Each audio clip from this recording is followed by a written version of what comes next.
విజయవాడ హైదరాబాద్ హైవేలపై తీవ్రమైన పొగమంచు కురుస్తోంది. దట్టమైన పొగమంచుతో రహదారులపై వాహనాలు నిలిచిపోతున్నాయి. చెన్నై కోల్కతా రహదారులపై పలు వాహనాలు నిలిచిపోయి వాహనదారులకు తీవ్ర అంతరాయం కలుగుతోంది. ఉదయం 10 గంటలు దాటినా వీడని పొగమంచుతో ప్రజలు తీవ్ర ఇబ్బందులు పడుతున్నారు.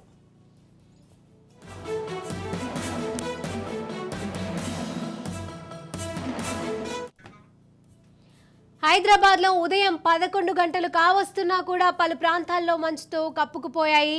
ట్యాంక్ బండ్ను పొగమంచు పూర్తిగా కమ్మేసింది. విజయవాడ హైదరాబాద్ హైవేలపై తీవ్రమైన పొగమంచు కురుస్తోంది. దట్టమైన పొగమంచులతో రహదారులపై వాహనాలు నిలిచిపోతున్నాయి. చెన్నై కోల్కతా రహదారులపై పలు వాహనాలు నిలిచిపోయి వాహనదారులకు తీవ్ర అంతరాయం కలుగుతోంది. ఉదయం 10 గంటలు దాటినా వీడని పొగమంచుతో ప్రజలు తీవ్ర ఇబ్బందులు పడుతున్నారు.